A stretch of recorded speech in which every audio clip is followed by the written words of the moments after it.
जाओ सब लोग। ओम सहना भवतु सहनो भुनक्तु सह वीर्यं कर्वावहै तेजस्विनावधीतमस्तु मा विद्विषावहै।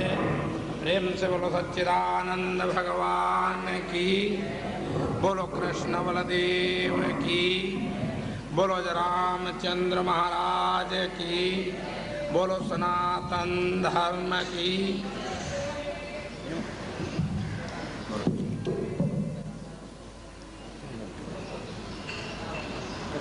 जय सतगुरु दीन दयाल हरे,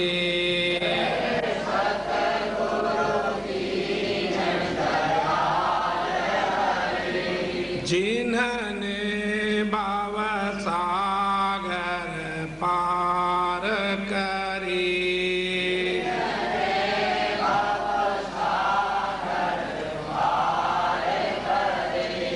जब सुने ज्ञान के वचन भरे,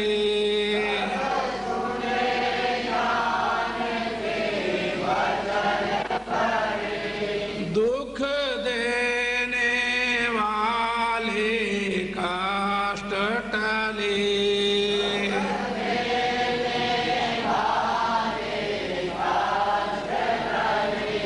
जय सतगुरु दीन दयाल हरे।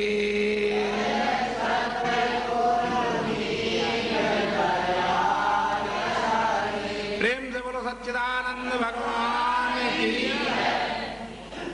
अर्चनीय वंदनीय प्रातः स्मरणीय जगत नियंता की चरण शरण में विराजमान समुपस्थित बंधुओं, माताओं और बच्चों, सौभाग्य से मनुष्य जन्म मिला। हमने ये कल बता चुके हैं कि 83,99,999 योनियों से अलग, यानी 84 लाख योनि जो एक रह जाती है, तो वह योनि ही एक ऐसी योनि है जिसको तुम लिए बैठे हो। और साथ साथ ये बताना है कि ये योनि जो तुम्हें मिली है, ये देवी देवता अवतारों को भी दुर्लभ है। जो तुम्हें देह मिली है, ये देवी देवता अवतारों को भी दुर्लभ है। क्या दुर्लभ है? कि देवी देवता अवतारों को कोई उपदेश आदेश नहीं किया जा सकता, नहीं कोई उपदेश आदेश उनको करता है। जब भी कोई उपदेश आदेश किया जाता है तो इस मनुष्य योनि को किया जाता है और किसी को नहीं किया जाता। तो और मनुष्य योनि जो है वो तुम्हें प्राप्त है। किसको प्राप्त है? वो तुम्हें प्राप्त है। और जब तुम्हें प्राप्त है तो इसका भरकस पूर्णतया लाभ उठाएं। इसका लाभ क्या है? कुछ लोग इसका लाभ समझते हैं कि धन मिल जाए तो हमारा कल्याण हो गया, लाभ हो गया। पत्नी मिल जाए, पुत्र मिल जाए, विद्या मिल जाए, अधिकार मिल जाए, दुनिया के पदार्थ प्राप्त हो जाएं तो हमारा कल्याण हो जाएगा। लेकिन प्रिय बंधुओं, इन सब वस्तुओं व्यक्तियों से, ऐसे कहिए, अपने से अलग, क्या मैंने कहा? अपने से अलग किसी भी वस्तु व्यक्ति से किसी का कल्याण नहीं होता।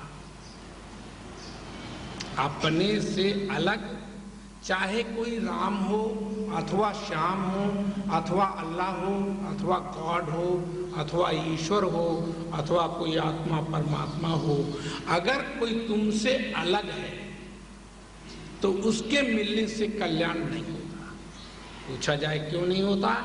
इसलिए कि वह वस्तु पहले तुम्हें प्राप्त नहीं है और जो वस्तु पहले प्राप्त नहीं होती और बाद में मिलती है तो वह कालांतर में छूट जाती है, तो उससे पूर्ण कल्याण नहीं होता।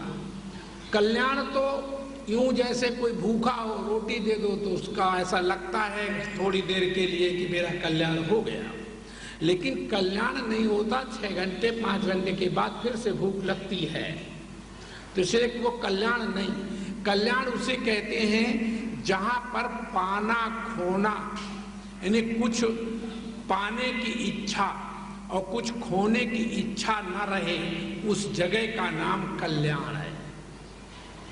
किस जगह का माने किस चीज का कल्याण?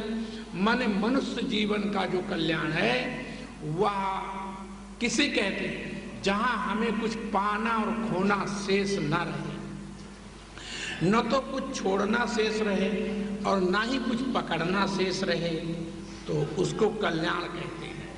लेकिन आज के संत नहीं, लाखों वर्षों से संतों महात्माओं ऋषि मुनीश्वरों से और तमाम बुद्धिजीवियों से, विद्वानों से, ऋषि मुनीश्वरों आदि से हम यही सुनते आए हैं कि काम क्रोध लोभ मोह मारो, त्यागो। क्या मारो? काम क्रोध लोभ मोह इत्यादि जो हैं इनको छोड़ो, और सहिष्णुता और धैर्यता, स्थिरता, शांति और आनंद को प्राप्त करो। ये परंपरागत सबने स्वीकार किया है। मैंने आज हम नहीं, हमारी बात नहीं है, सब स्वीकार करते हैं। लेकिन हम तुम्हें एक बात बता दें कि अगर तुम्हें काम क्रोध लोभ मोह छोड़ने की इच्छा है तो तुम्हें एक बात ये समझाते हैं कि इस त्रैकाल जगत में जैसे तुम काम और क्रोध और लोभ मोह को छोड़ तो नहीं पाते, पर दबा देते हो। क्या कर देते हो? दबा सकते हो, मन उसको, उस पर नियंत्रण थोड़ा कर सकते हो, पूरा कंट्रोल नहीं कर सकते। मन पूरी उस पर अपनी छाप नहीं छोड़ सकते जो तुम्हारे अधिकार में आ जाए। तो क्या और ऐसा कभी हुआ नहीं, किसी योनि में नहीं हुआ, किसी युग में नहीं हुआ, अब नहीं, तब नहीं, सतयुग में नहीं, द्वापर में नहीं, त्रेता में नहीं और कलयुग में भी ऐसा कभी नहीं हुआ कि काम क्रोध लोभ मोह अहंकार आदि को कोई त्याग सका हो। ना कोई देवी त्याग सकी, ना कोई देवता त्याग सका, ना कोई अवतार त्याग सका, ना कोई विद्वान और ऋषि मुनीश्वर त्याग सका। इसको कोई त्याग नहीं सकते। परंतु वेद ने, शास्त्र ने और ऋषियों ने ये बात जरूर कही है कि काम क्रोध लोभ मोह को त्यागो और शांति धैर्यता सहिष्णुता आदि को ग्रहण करो। तो जब तक ये हम करते रहे, और तुम देख लो अपना जीवन, हमसे मत पूछो, ये बात स्वयं अपने जीवन में देखो कि तुम्हारी वास्तविक जीवन की बात तुम देखो कि काम क्रोध लोभ मोह अहंकार आदि को आज तक ईमानदारी से बताओ किसी ने त्यागा है? किसी ने बिल्कुल त्याग दिया है? नहीं। अच्छा, तो क्या वेद शास्त्रों ने ये बात गलत कही है कि इसको मारो, इसको त्यागो? ये क्या गलत कही है? हाँ, गलत तो वेद शास्त्र कह नहीं सकते। ये हो सकता है कि हम खुद ही ना समझे हो, उनके कथन को हम ना समझे हो, ये हो सकता है। परंतु ये कभी नहीं हो सकता कि वेद श्रुतियां जो है वो कभी गलत बोल सकती हैं। न समझने के कारण हमारी ये गति होती है कि हम अज्ञान में इधर उधर हाथ पटकते हैं, इधर उधर हम इधर उधर सिर मारते हैं, पटकते हैं और ढूंढते हैं कि हमें कहीं शांति हमें कहीं आनंद, हमें कहीं सुख, हमें कहीं परमानंद की प्राप्ति हो। लेकिन किन्हीं भी जगहों पर आप देखें धैर्यतापूर्वक, तो किसी भी संत महात्मा ऋषि मुनीश्वर और देवी देवताओं को प्राप्त नहीं हुई है ये वस्तु। फिर भी तो क्या प्राप्त नहीं हो सकती है, क्या ऐसा मान लें? नहीं। आइए आज मैं तुम्हारे, प्रेम से बोलो सच्चिदानंद, जन्म जन्मांतर के जो छोड़ने पकड़ने के राग द्वेष हैं इनको समाप्त कर देते हैं। लेकिन आप धैर्य का परिचय दीजिए और मैं अभी आपके सामने काम, क्रोध, लोभ, मोह,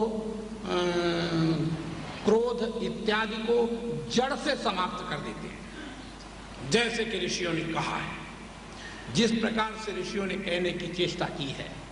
तो मैं आइए बताता हूं ये कैसे संभव हो सकता है। तो हमारे यहाँ वेद ने एक श्रुति, वेद ने एक मंत्र, एक ऋचा अपनी कही। उस ऋचा में, उस वाणी में वेद ने कहा, एको सद्विप्रा बहुधा वदन्ति। क्या वेद ने कहा? एको सद्विप्रा बहुधा वदन्ति। इसका अर्थ होता है कि एक ही को विद्वान लोग नाना नाम रूपों से बुलाते तथा कहते हैं। क्या अर्थ हुआ? क्या समझे? नहीं समझ में आया? फिर से समझो। एको सद्विप्रा बहुधा वदन्ति, इसका अर्थ होता है एक ही है और उस एक को लोग, विद्वान, ऋषि मुनीश्वर सब मिलकर अनेक नाम रूपों से बुलाते हैं, कहते हैं। बात समझ में आई कि नहीं? तो जब ऐसा है, जब वेद ने ये माना कि वास्तव में ऐसा है, कैसा कि एक ही के अनेक नाम रूप हैं, तब हमें सोचना पड़ेगा फिर काम किसका नाम है, क्रोध किसका नाम है, लोभ किसका नाम है, द्रोह किसका नाम है, बैर किसका नाम है, और शांति और सुख एवं आनंद किसका नाम है। ये सब किसके नाम है? सच बोलो, बोलो ना, इसमें क्या परेशानी है? माने काम, क्रोध, लोभ, मोह, मद, मत्सर इत्यादि सब कुछ उसी का नाम है। चाची, दादी, बहन, बेटी, गुरु, पीर, देवी, देवता, अवतार सब कुछ उसी का नाम है। तो जब सब कुछ उसी का नाम है तो अब तुम हमें ईमानदारी से बताओ, काम किसे कहते हैं? भगवान कृष्ण कहते गीता में कि हे अर्जुन, काम मैं हूं, धर्म के अनुकूल काम मैं हूं। तो जब धर्म के अनुकूल काम मैं हूं तो क्रोध कौन है, लोभ कौन है, मोह कौन है, द्रोह कौन है, बैर प्रीति कौन है? एक ही परमात्मा के अनेक नाम हैं और जिन्होंने इस एक ही परमात्मा के अनेक नामों को जाना है उन्हें मौज आ गई है।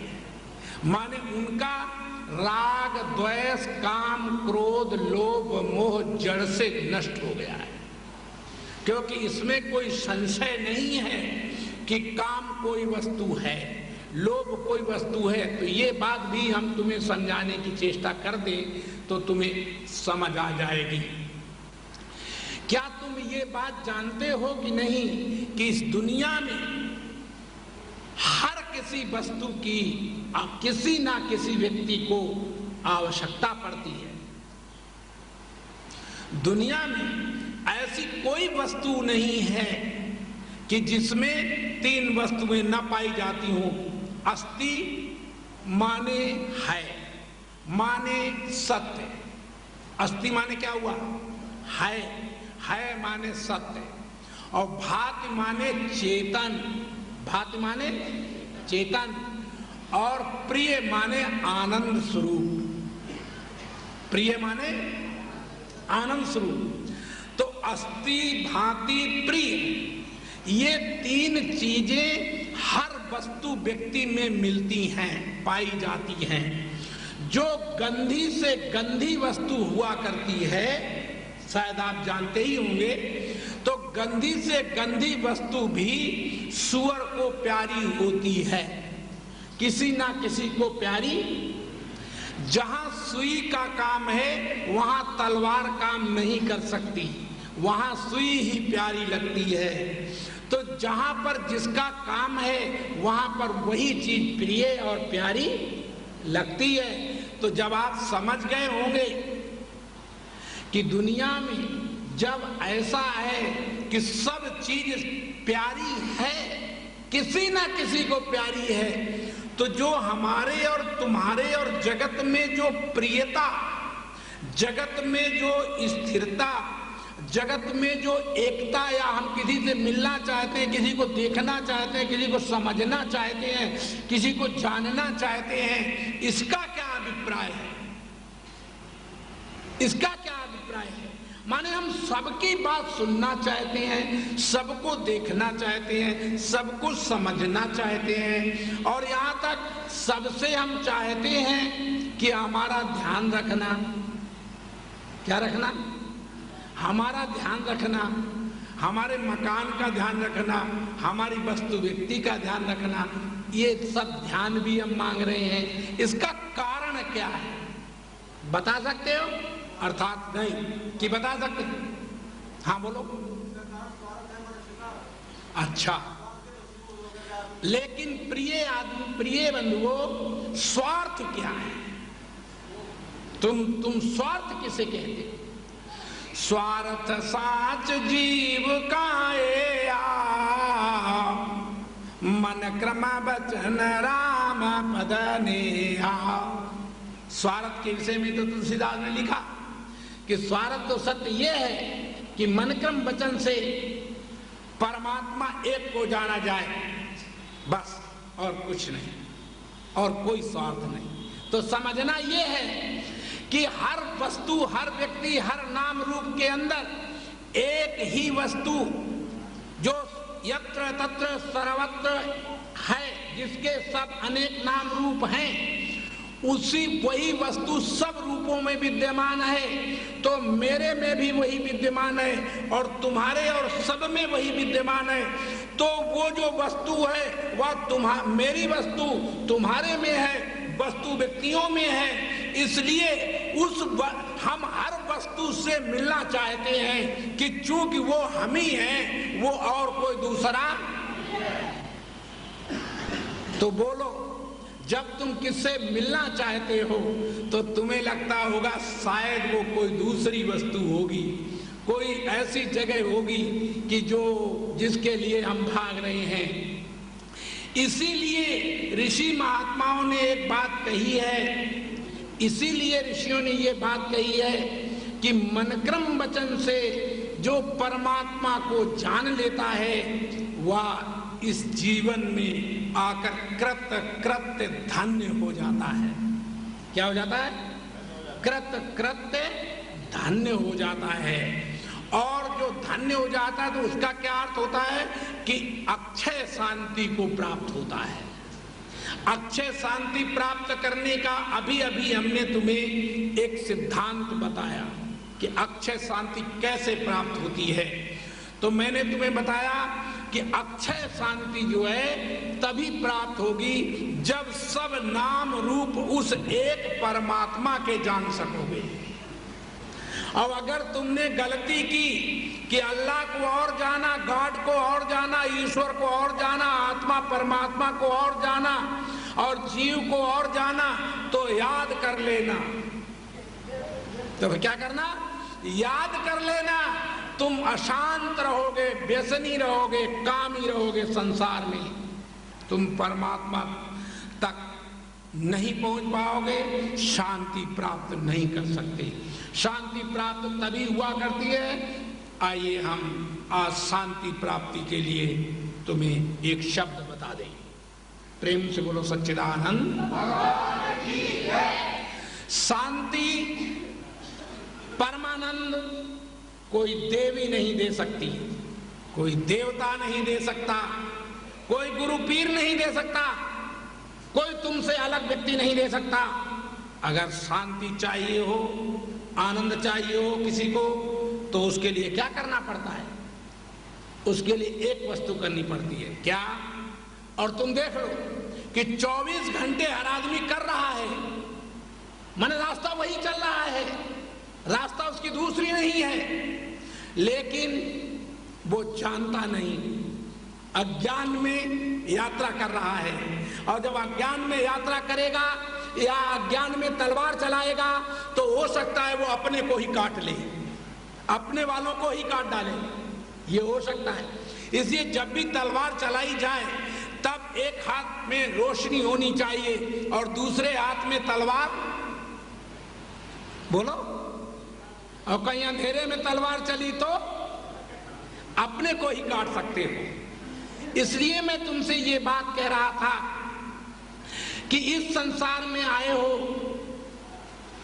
तो हम तुम्हें परम शांति के निकट पहुंचाने के लिए, यद्यपि तुम्हारा प्रयास रोज प्रतिदिन प्रतिक्षण यही चल रहा है, परंतु तुम अज्ञान में बढ़त रहे हो, इसलिए होश नहीं है, तुम्हारा होश गुम गया है। क्या गया है? होश गुम गया है। तो होश कैसे करें? तो आइए हम शांति आपको देते हैं और सदा शांति तुम्हारे पास रहेगी। और देखो, बता देते हैं, नहीं तो तुम समझ ना पाओ, हम नहीं जानते, फिर भी मैं तुम्हें समझाने की चेष्टा कर रहा हूं। सुनिए, किसी भी वस्तु व्यक्ति को देखने पर, भोगने पर, मिलने पर या उसको प्राप्त करने पर हम उस वस्तु को प्राप्त करके उसमें चिपटे नहीं रह सकते, कुछ ही देर उससे चिपटे रह सकते हैं, तदनंतर हम उसे हटाओ कह देते हैं। ऐसा कोई पदार्थ तुमने देखा है? ऐसे कोई राम और कृष्ण तुमने देखे हैं? ऐसा कोई ब्रह्मा विष्णु शंकर तुमने देखा है? ऐसा कोई गुरु पीर या पत्नी पुत्र देखा है कि जिसको तुम पकड़ लो और फिर छोड़ो मत? ऐसा कोई पदार्थ तुमने देखा है कि जो पदार्थ संसार में तुम्हें मिले और तुम उसको त्यागो? ऐसे ना कहो, त्यागो नहीं माने हटाओ ना कहो, और उसे पकड़े रहो, देखते रहो। जैसे उदाहरण लीजिए कि दुनिया के प्राणियों में जब पूछा, मनुष्यों में पूछा जाता है कि अरे मानो तू बता, सच बता, बोले क्या, ये शांति कैसे मिलती है? तो हमारे ऋषियों ने शास्त्रों में बताया कि शांति मिलती है जब तुम्हारे मन की चाही हुई वस्तु मिल जाती है तो तुम्हें एकदम शांति मिलती है। क्या मिलती है? तुम्हारे मन की चाही, लेकिन शांति नहीं है वो टेम्परेरी शांति है। शांति कहाँ मिलती है? तब बताता हूं। तुम्हारे मन की चाही वस्तु मिली तो मिलकर के तुमने जब उसको हाथ में ले लिया, पकड़ लिया, तो इसके बाद फिर देखिए ये 3 वृत्तियां आती हैं, वो आगे चल के बताएंगे। प्रिय, मोद, प्रमोद, ये 3 वृत्तियां हैं आनंद की। किसकी? आनंद की। तो जब तुम्हारे मन की चाही हुई वस्तु संसार में दिखाई दे जाए, कहीं सामने आ जाए, तो फिर क्या होता है कि जब सामने आ जाती है वो वस्तु तो एकदम तुम्हारे मुख पर या तुम्हारे मुख से लार सी टपकने लगती है या मुख में पानी आने लगता है, प्रियता आने लगती है। और उसी वस्तु को जब आप हाथ में उठा लेते हैं, जब हाथ में पकड़ लेते हैं तो मोद आने लगता है। और जब उस वस्तु को हम भोगने लगते हैं तो फिर भोगने पर प्रमोद वृत्ति का प्राकट्य हो जाता है। और प्रमोद वृत्ति का प्रकट होने के बाद जब हम उसे भोग लेते हैं तो भोगने के बाद हमको जबरन हट करके भी, हम नहीं चाहते हुए भी ये हमें स्वीकार करना पड़ता है और कहना पड़ता है हटाओ। बोलो, राम दशरथ को मिले लेकिन हटाओ कहा कि नहीं? माता कौशल्या को राम मिले, लेकिन सच बताओ, वो जब राम को चूम रही थी तो क्या चूमते हुए फिर मुख को नहीं हटाया? हटाना पड़ा। हटाओ, हटाओ माने होता है उस वस्तु से वैराग्य। क्या होता है? उस वस्तु से हमें वैराग्य हो जाता है, और जब वैराग्य होता है तो वैराग्य के बाद यह नियम है वेदांत सिद्धांत में, शास्त्रों का यह नियम है कि जब हटाओ हम कहते हैं, जिस वस्तु से वैराग्य होता है, वैराग्य के बाद हमारी मन स्थिति जो है स्थिर और शांत हो जाती है, माने हमको तुरंत शांति मिलती है। कब मिलती है शांति? जब हम रोते रोते थक जाते हैं, हंसते हंसते थक जाते हैं, भोगते भोगते थक जाते हैं, तब हम कहते हैं हटाओ। क्या कहते हैं? जब हम बढ़िया बढ़िया वस्त्र धारण करते हुए थक जाते हैं, माने बढ़िया वस्त्र जब धारण करते हैं तो ऐसा लगता है कि शायद ये हमें बड़ा आनंद देगा, बड़ा सुख देगा, लेकिन सुख लेते लेते जब तुम थक जाते हो तो क्या पाते हो? जानते हो क्या पाते हो? जब आप थक जाते हैं तो उससे तुम्हें ये कहना पड़ता है हटाओ। क्या कहना पड़ता है? हटाओ।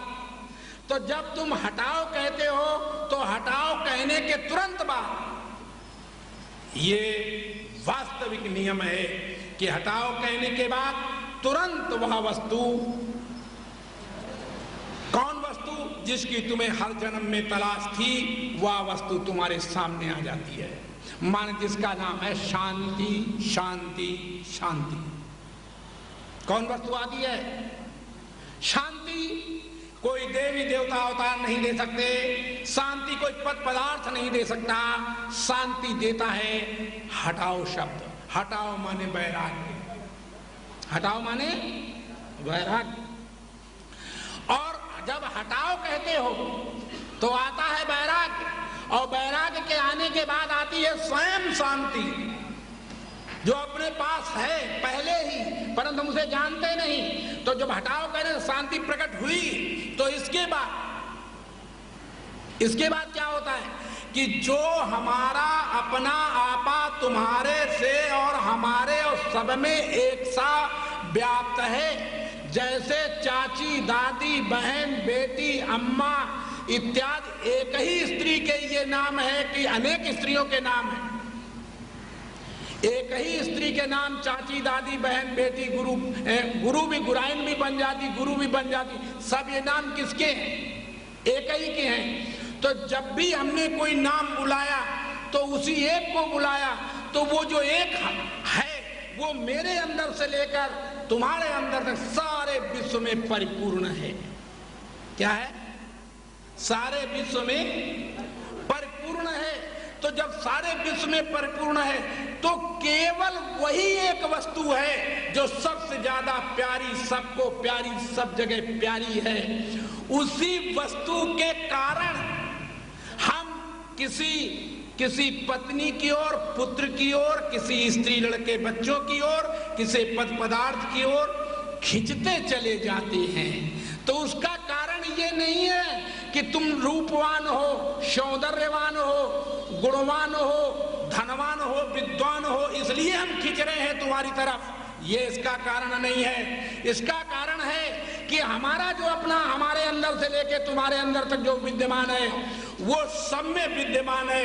उसी के नाते, माने हम अपने नाते हम आपको चाहते हैं। और जब हमारा तुम्हारे में मालूम नहीं पड़ता, तब हम तुम्हारे शरीर को अग्नि में जलाकर फूंक देते हैं। प्रेम से बोलो सच्चिदानंद। बात समझ में नहीं आई कि आई? याद रखो, जब तक तुम्हारे अंदर मेरा चेतन, जब तक तुम्हारे अंदर मेरा प्रिय, जब तक तुम्हारे अंदर मेरा ज्ञान स्वरूप, आनंद स्वरूप चेतन प्रस्फुरित रहता है, तब तक तुम हमको सब प्यारे लगते हो। चाची, अम्मा, बहन, बेटी, गुरु, पीर, संत, महात्मा और भगवान भी तभी तक प्यारे हैं जब तक उसके अंदर चेतन, आनंद, प्रियता, ये सब चीजें होती हैं। और अगर इस राम कृष्ण ब्रह्मा विष्णु तुम्हारे अंदर से हमारी चेतना, हमारा ज्ञान स्वरूप जो बैठा है वो निकल जाए, तो सच्ची बताओ फिर तुम्हारी क्या गति की जाएगी? फिर धर के हम कहां फूकेंगे, कहां जलाएंगे? सीधे शमशान। और इतना जलाएंगे, इतना जलाएंगे कि तुम्हारी खाक बना देंगे। क्या बना देंगे? माने जब तुम्हें अम्मा प्यारी लगती है तो अम्मा प्यारी नहीं है। गुरु प्यारा लगता है तो गुरु प्यारा नहीं है। राम कृष्ण ब्रह्मा विष्णु अल्लाह गाट प्यारे लगते हैं तो राम कृष्ण अल्लाह गाट प्यारे नहीं हैं। जब तक हमारा वो चेतन, वो आनंद, वो ज्ञान स्वरूप जो परमात्मा बैठा हुआ है जो सब में, वही एक ऐसी वस्तु है जो सब में विद्यमान है और उसी के नाते हम सबको चाहते हैं। प्रेम से बोलो सच्चिदानंद।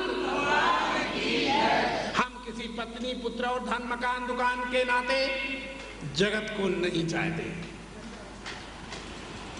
हम किसी पत्नी, पुत्र, धन, मकान, दुकान या बल, विद्या, अधिकार के कारण किसी को नहीं चाहते। हम जब भी चाहते हैं तो अपने चेतन स्वरूप, आनंद स्वरूप, ज्ञान स्वरूप के कारण तुम्हें सबको चाहते हैं और सारे वस्तु व्यक्ति को। और जब हम किसी मूर्ति को चाहते हैं तो मूर्ति में मैं अपनी भावना से, मूर्ति में जानते हैं कि इसमें भगवान जब तक है तब तक तो हम उसे मूर्ति को प्रणाम करते हैं, नमन करते हैं, फूल चढ़ाते हैं, जल चढ़ाते हैं। और जिस दिन हमें ये मालूम पड़ता है कि मूर्ति खंडित हो गई है, तो फिर जब खंडित हो गई तो हमें ऐसा लगने लगता है कि अब इसमें से चेतन, इसमें से आनंद स्वरूप निकल गया। फिर हम उस मूर्ति को उठाकर गंगा या यमुना में विसर्जन कर देते हैं। बोलो, मूर्ति के पूजक हो तुम? बोलो, मूर्ति के हम पूजक नहीं हैं। हम किसी देवी देवता के पूजक नहीं हैं। हम किसी राम कृष्ण ब्रह्मा विष्णु शंकर के पूजक नहीं हैं। हम किसी पत्नी और माता पिता, बंधु भाई, गुरु पीर के पूजक नहीं हैं। हम केवल अपने, जो हमारा अपना आपा, आनंद स्वरूप, ज्ञान स्वरूप, प्रिय स्वरूप सब में है, उसी के पूजक हैं, उसी के नाते सबको चाहते हैं। और जब उसी के नाते हम चाहते हैं तो जानते हो फिर किसी की कोई पूजा नहीं।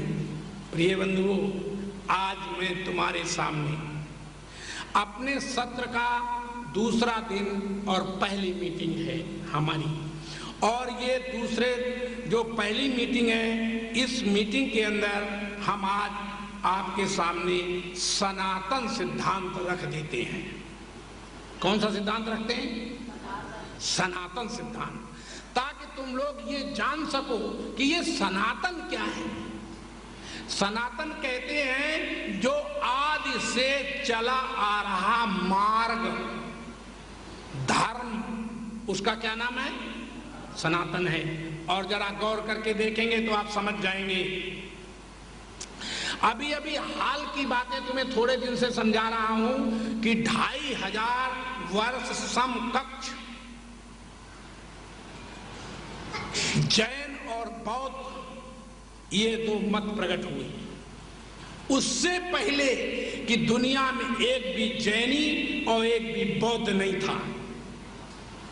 2500 वर्ष पूर्व एक भी जैनी समकक्ष, एक भी जैनी, एक भी बौद्ध नहीं था। 2000 वर्ष के से पहले एक भी ईसाई दुनिया में नहीं था। सुन रहे हो कि नहीं? और 1400 वर्ष पहले मन समकक्ष इधर उधर मिला करके मैं तुमसे कहना चाहता हूं कि एक भी इस भूमंडल में मुसलमान नहीं था। उससे पहले एक भी मुसलमान इस दुनिया में नहीं था। इसी तरह जगत गुरु आदि गुरु शंकराचार्य से पहले 10 नाम सन्यासी नहीं थे। संत तो थे, सन्यासी तो थे, लेकिन 10 नाम सन्यासी न। गिरी पुरी भारती वन आरण्य पर्वत आदि ये सन्यासी नहीं थे।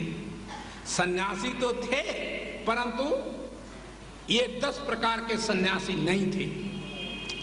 ठीक इसी तरह 500 वर्ष के आसपास समकक्ष दुनिया में एक भी सिख नहीं था। 250 वर्ष पहले दुनिया में एक भी आर्य समाजी नहीं था। अभी अभी 70, 80, 50, 60 से पहले एक भी राधा स्वामी, बाल योगेश्वर, निरंकारी आदि कोई नहीं था। उससे पहले कि वो सनातन था, माने सबसे पहले वो सनातन था। तो जो सनातन था उस सनातन को हम भूल गए। हम हैं सनातनी परंतु जानते नहीं कि हम कैसे सनातनी हैं। तो मैं तुम्हें यह समझाना चाहता हूं कि वो जो सनातनी था, तो आइए हम थोड़ा सा और ऊपर उठ करके तुम्हें वहां तक ले चलें जहां से बात फिर शुरू करेंगे। तो वहां पर ले चलने के लिए क्या करेंगे कि सबसे पहले हम आपसे एक बात पूछेंगे कि जब वायु, अग्नि, जल, पृथ्वी और सूर्य, चंद्रमा, विद्युत, आकाश, तारे, राम, कृष्ण, ब्रह्मा, विष्णु, अल्लाह, गॉड, आत्मा, परमात्मा, ईश्वर के नाम रूप नहीं थे, तो उससे पहले एक सत परमात्मा था। नहीं समझ में आया? जब राम, कृष्ण, ब्रह्मा, विष्णु, अल्लाह, गॉड, आत्मा, परमात्मा नहीं था, इनके नाम रूप नहीं थे, तो उससे पहले कि जो नाम रूप से रहित एक सत परमात्मा था। और वो जो सत परमात्मा था उसके विषय में वेद ने कहा, सदैव सोमे दमग्र आसीदेक मेवा अद्वितीयम। वेद ने कहा कि जो सबसे पहले आगे अलग एक सत्स्वरूप परमात्मा था, वो जो सत्स्वरूप परमात्मा था, सत की ये परिभाषा है कि सब चीज बदल जाती है तो उसको मिथ्या कहते हैं, और जिसमें कोई परिवर्तन नहीं होता, बदलता नहीं है, उसको सत्य कहते हैं।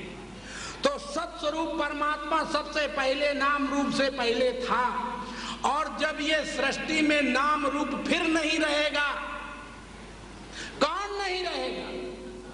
नाम रूप फिर नहीं रहेगा, तब वह सत्स्वरूप परमात्मा फिर से रह जाएगा कि नहीं रहेगा? रहेगा। तो ये एक नियम है वेदांत सिद्धांत में कि जो वस्तु पहले हो और अंत में रहे तो उसके मध्य में, बीच में और तीसरी वस्तु, दूसरी वस्तु नहीं हो सकती। वही रूप होगा, वही रूप होगा, वही रूप होगा। इसका क्या अभिप्राय हो सकता है या क्या सिद्धांत हो सकता है, तो मैं तुम्हें समझाता हूं। हमारे पास चीनी है। क्या है? चीनी। और दीपावली आई तो हमने उसके हाथी, घोड़े, दुर्गा, गजानन बनवा डाले। बोलो, किसके बनवाए? चीनी के। तो दुर्गा, गजानन और गणेश और लक्ष्मी और विष्णु और राम, कृष्ण सब बनवाए। और दीपावली पर सबको हम चबा जाते हैं। अच्छा बताओ, गणेश, दुर्गा, काली को चबाते हो कि नहीं? हाँ, नहीं कहो कि नहीं चबाते हैं? चबाते हो कि नहीं? चबाते हैं। यही तो बात मैं कहना चाहता हूं कि किसको चबाते हो। पहले वो चीनी थे, गणेश पहले कौन था? चीनी था। और जब बीच में गणेश बना और गणेश को फिर पीस डालो तो पीसने के बाद क्या बन जाएगा? फिर चीनी बन जाएगी। तो पहले चीनी और अंत में चीनी, तो बीच में जो गणेश बने, क्या वो गणेश है? फिर क्या है? क्या गणेश में चीनी है कि चीनी में गणेश है? तो ना गणेश में चीनी है ना चीनी में गणेश है। वास्तव में चीनी ही चीनी है। गणेश में कहीं भी कोई गणेश नाम की चीज नहीं है, चीनी ही चीनी है। ठीक इसी तरह सबसे पहले एक सत परमात्मा था। कौन था? सत परमात्मा था। उसी सत परमात्मा जो नाम रूप से रहित था, उसी सत परमात्मा को अल्लाह गॉड, आत्मा परमात्मा, ईश्वर आदि नाम से विद्वान लोग बुलाते कहते हैं। और वास्तव में जब कहते हैं तो नाम रूप ही दुनिया में प्रकट होता है और नाम रूप ही दुनिया में नष्ट होता है। और जो सत्स्वरूप माने जो सबसे पहले था, बताओ वो तुम हो कि ये तुम कौन? पहले सुनो, तुम बीच में पैदा हुए कि नहीं, कि पहले थे? याद रखो, बड़े चालाक बोले पहले हम थे महाराज। लेकिन याद रखो, थे तो जो तुम पहले, परंतु उसको तुम जानते नहीं थे। अब तुम्हें समझ आ गई है कि हाँ मैं जान गया हूं कि मैं पहले था। बोलो कैसे पहले था? तो एक पॉइंट तुम याद रखो मेरा, जो वस्तु यानी जिसको कोई जानता है, क्या मैंने कहा? जिसको कोई जानता है, जानी हुई वस्तु से जानने वाली वस्तु, जानने वाला अलग होता है। क्या मैंने कहा? फिर से सुनो, जिसको जान लिया जाता है, जिसको देख लिया जाता है, जिसको सूंघ लिया जाता है, जिसको सुन लिया जाता है, जिसको चाख लिया जाता है, जिसको स्पर्श कर लिया जाता है, उस स्पर्श करने वाला, जानने वाला, सूंघने वाला, इन सब वस्तुओं से अलग होता है। तो तुमने राम को जाना, तुमने श्याम को जाना, तुमने अल्लाह गॉड को जाना, तुमने सत्य को जाना, तुमने असत्य को जाना, और वो सबसे पहले वाले को जो सत्य स्वरूप परमात्मा नाम रूप से रहित था उसको जाना। तो जानने वाला पहले होता है कि जो जानी हुई, जानी जाती चीज है वो पहले होती है, जानने वाला पहले होता है। तो सच बताओ, तुम पहले उसको जानने वाले थे कि नहीं थे? तो पहले कौन हुआ? सच्ची बोलो, ये बात ठीक है कि नहीं? यानी जानने वाले तुम पहले थे, राम से तुम पहले थे, कृष्ण से तुम पहले थे। इसलिए भगवान कृष्ण ने गीता में कहा कि हे अर्जुन, ऐसा कभी नहीं था और ऐसा कहीं नहीं था जहां तुम नहीं थे और हम नहीं थे और ये सारा संसार नहीं था। ऐसा कभी नहीं था और ऐसा कभी नहीं होगा कि तुम नहीं रहोगे, हम नहीं रहेंगे या ये संसार नहीं रहेगा। ऐसा कभी नहीं था, कभी नहीं होगा, और ऐसा भी कभी नहीं होगा आगे कि ये तुम और हम ना रहें और ये जगत ना रहे। ऐसा कभी नहीं होगा। बोले क्यों?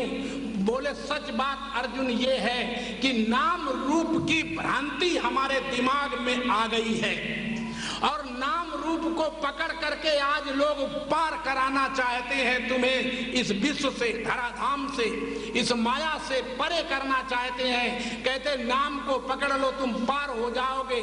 मैं तुमसे पूछता हूं कि नाम जो मिथ्या है तो मिथ्या वस्तु से मिथ्या वस्तु की प्राप्ति होती है, सत वस्तु की प्राप्ति नहीं होती। मिथ्या से मिथ्या की, मीठी वस्तु से मीठी वस्तु पैदा होगी और नमकीन वस्तु से नमकीन वस्तु पैदा होगी और खट्टी वस्तु से खट्टी वस्तु पैदा होगी। इस तरह से जो जिसका जैसा कारण होता है कार्य वैसा ही उपजता है, यह नियम है। जिसका जैसा कारण होता है, कार्य भी वैसा ही उपजता है। और जब कार्य भी वैसा ही उपजता है तो मीठी वस्तु से मीठी ही वस्तु पैदा होती है। तो जो सत वस्तु सबसे पहले थी, माने सत नाम नहीं था। जरा थोड़ा से ऊपर उठ करके देखें, परमात्मा को हम जब सत कहते हैं तो तुम उसको सत मत जानना कि महाराज सत कह रहे तो सत ही भगवान होगा। नहीं, भगवान सत नहीं है। क्योंकि भगवान जो है सत नाम से कह के बुलाया जा रहा है, उसको कहा जा रहा है। सत एक नाम है, सत भगवान। हाँ, बात समझ गए कि नहीं? माने अच्छा, सत हम कह हैं उस भगवान को, इसलिए कह रहे हैं कि कहीं गलती तुम ना खा जाओ कि अगर वो सत नहीं होगा तो असत होगा। तो इस असत से छुटकारा दिलाने के लिए मैं उसको सत कह रहा हूं। कहीं तुम्हारे दिमाग में ये बैठ जाए कि फिर भगवान जब सत नहीं होगा तो असत जरूर ही होगा। तो इस असत की निवृत्ति के लिए मैं उसका नाम सत रख रहा हूं। मैं जब उसे चेतन कहता हूं तब वो चेतन नहीं है, उसे चेतन मत समझ लेना। चेतन एक शब्द है और शब्द जो है वह चेतन नहीं होता। शब्द जो है वो चेतन नहीं होता।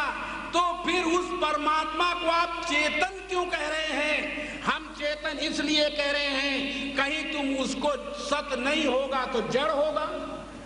कहीं जड़ ना समझ बैठो तो जड़ को जड़ से तुम्हें छुटाने के लिए, जड़ रूपी अज्ञान से तुम्हें अलग करने के लिए हमने ये बात कही है। क्या कही है? कि वो चेतन है, जड़ नहीं है। इसकी निवृत्ति करने के लिए कहा है। और जब हमने तुमसे ये कहा कि भगवान आनंद स्वरूप है, सत स्वरूप है, आनंद स्वरूप है, ज्ञान स्वरूप है, तो जब हमने कहा भगवान आनंद स्वरूप है तो वो आनंद स्वरूप नहीं है। आनंद स्वरूप कह किस लिए रहे हैं कि कहीं तुम उसको दुख रूप ना समझ लो, कहीं सुख रूप ना समझ लो। सुख और दुख दोनों से ऊपर उठ करके जो आनंद होता है तो कहीं तुम आनंद में ही ना ठहर जाओ। इसलिए आनंद को जानने वाला आनंद से अलग होता है। बोलो, आनंद को जानने वाला आनंद से अलग होता है। और जब हम उसको कहते हैं कि वह परमात्मा सत्य था या सत्य है तो ये मत समझ लेना कि वो सत्य है। कहीं तुम झूठ ना समझ लो, इसलिए हम कह रहे हैं कि वो सत्य है। और जब हम उसे कहते हैं कि वो परमात्मा जो है वो ज्ञान स्वरूप है तो तुम उसे ज्ञान ही न जान लेना कि ज्ञान स्वरूप होगा। वो ज्ञान स्वरूप नहीं है। फिर कैसा है? कहीं तुम उसे अज्ञानी ना समझ लो तो अज्ञानी न समझ लो। इस भ्रांति को मिटाने के लिए मैं तुम्हें उसे ज्ञान स्वरूप कहता हूं। किस लिए कह रहा हूं?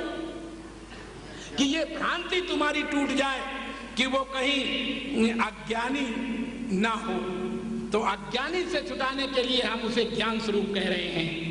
तो वो जो नाम रूप से रहे, अब तुम समझ गए होगे कि सत चेतन आनंद स्वरूप ज्ञान स्वरूप परमात्मा नहीं है। उसको इन सब भ्रांतियों से दूर करने के लिए हम तुम्हें ये बात कह रहे हैं। बात समझ में आई कि नहीं? तो जब हम, तो आप जरा समझना, पहले जो था वो नाम रूप से रहित था। पहले कौन था? पहले जो था वो नाम रूप से रहित था और अंत में नाम रूप ही मर जाएगा।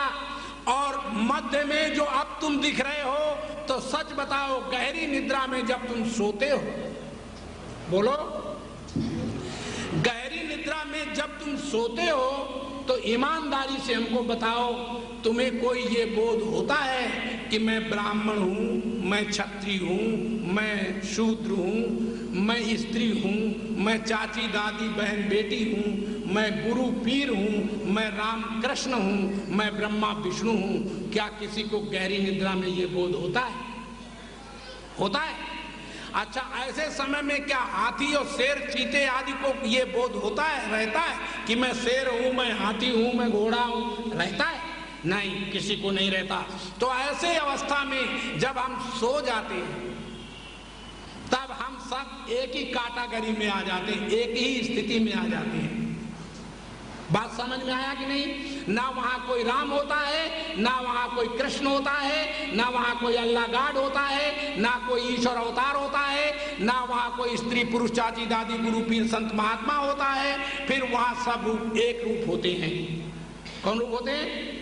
इसी बात को लक्ष्य करके तुलसीदास ने कहा था कि जड़ चेतन जग जीव जत सकल राम मैं जानी, बन्नौ सबके पद कमल सदा जोरि युग पानी। सिया राम मैं सब जग जानी और करहूं प्रणाम जोरि युग पानी।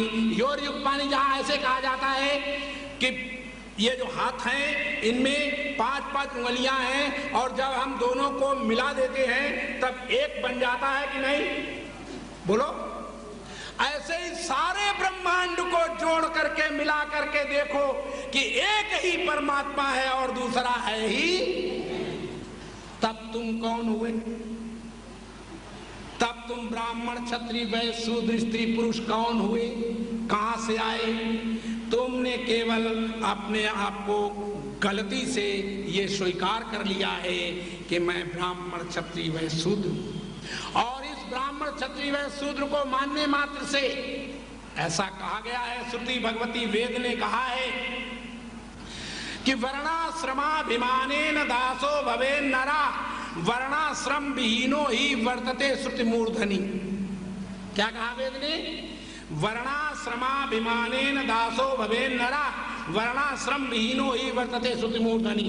इसका अर्थ होता है कि जो अपने आप को ब्राह्मण क्षत्रिय वैश्य शूद्र मानता है, चाची दादी बहन बेटी गुरु पीर मानता है, संत महात्मा मानता है, विद्वान अविद्वान मानता है, उसके ऊपर राज्य वेद गुरु इत्यादि सबका दंड है। क्या है? राज वेद गुरु इत्यादि सबका दंड है। माने वो क्या करे? वो दंडी व्यक्ति क्या करे जो चाची दादी बहन बेटी अपने को जानता है? वो बिना पूछे, बिना डाउट, बिना किसी के पूछे सबकी सेवा करे। क्या करे? वो सबकी सेवा करे। और जो अपने को ब्राह्मण क्षत्रिय वैश्य शूद्र चाची दादी गुरु पीर संत महात्मा नहीं जानता और अपने को नाम रूप से रहित जानता है, वह सबकी सेवा लेने का तो अधिकारी है, देने का अधिकारी नहीं है। प्रेम से बोलो सच्चिदानंद। बात समझ में आई कि नहीं? अब बोलो, तुम सेवा लेना चाहोगे कि देना चाहोगे? होश में बात करो। हाँ, सारा त्रैकाल जगत सेवा लेना चाहता है परंतु देना नहीं चाहता। लेकिन क्या करें, हम ऐसे सूत्रों में बांध दिए गए हैं कि उन सूत्रों की वजह से हम सबकी सेवा करने के लिए तत्पर। लोग झाड़ू, गुरुओं के द्वार पर लोग झाड़ू लगाने जाते हैं, गुरुओं के द्वार पर लोग जूठे पत्तल उठाने जाते हैं। इसका क्या अभिप्राय है? भगवान राम ने जो जूठे पत्तल उठाए थे, नहीं, भगवान कृष्ण ने जो जूठे पत्तल उठाए थे यज्ञ में, तो उन जूठे पत्तलों को उठाने का क्या अभिप्राय था कि चूंकि भगवान अगर श्रेष्ठ पुरुष होकर के अगर शुभ कर्म नहीं करेगा तो पथ से भ्रष्ट हो जाएगा, इसलिए आदमी अधर्म करने लगता है तो कम से कम उसे शुभ करने का मौका मिलता है। तो उसने क्या किया? उसने दुनिया में मांगा कि सब काम सबको बट गया यज्ञ में, और मेरे लिए क्या रह गया? तो पता चला कि झूठे पात्र जो हैं वो मैं उठाऊंगा। किसने उठाए थे? क्यों उठाए थे? क्योंकि भगवान कृष्ण अर्जुन और माने पांडव और कौरवों के बीच की एक कड़ी थी, बीच की एक कड़ी थी। जब तक अपने आप को उन्होंने बंधु भाई या एक मित्र और इष्ट माना, तब तब उन्हें सेवा करनी पड़ी, तब तब उन्हें।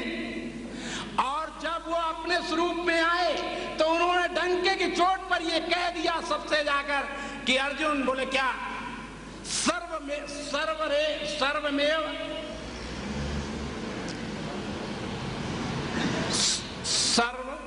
ठहरो, प्रेम से बोलो सच्चिदानंद भगवान की। सब अर्थ उसका ये है, भगवान कहते हैं कृष्ण गीता में कि सबकी आत्मा मैं हूं। कौन हूं? मैं कोई मनुष्य, गोरा काला, बच्चा बूढ़ा, स्त्री पुरुष, सर्वमेव जयते ना, ये मंत्र नहीं है। वो दूसरा मंत्र है, ये उस मंत्र में ये कहा है कि मैं ही सबकी आत्मा होकर स्थित हूं। अर्जुन, दुनिया में मुझसे अलग दूसरी वस्तु नहीं है। इस मंत्र को समझाते हुए भगवान ने कहा था, मत परतरम नान्य किंचिदस्ति धनंजय, किंचित मात्र है अर्जुन, मेरे अतिरिक्त और कहीं कुछ भी नहीं है। बात समझ में आ रही है कि नहीं?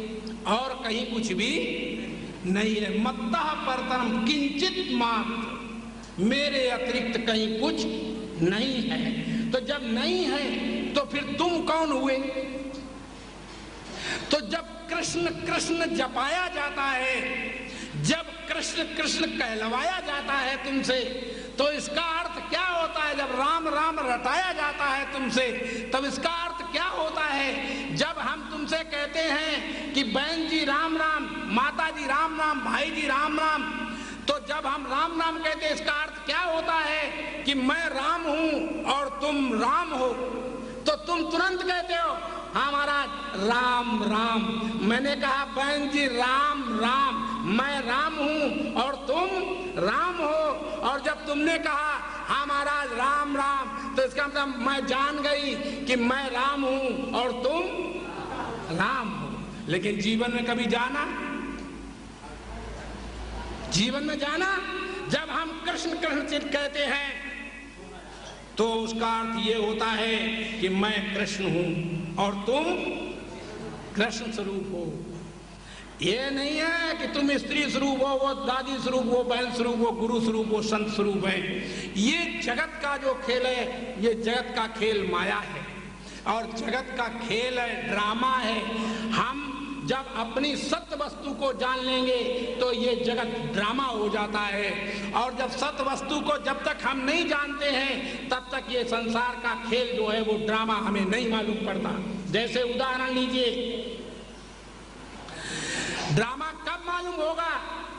जब किसी लड़की से एक लड़का प्यार करता है, छुप छुप के मिलता है और प्यार करता है, और 4-6 साल गुजर जाते हैं तो लड़की और लड़का दोनों आपस में ऐसे मानते हैं, उसका अंतःकरण ऐसा मानता है दोनों का कि मैं पापी हूं, मैं अधर्मी हूं।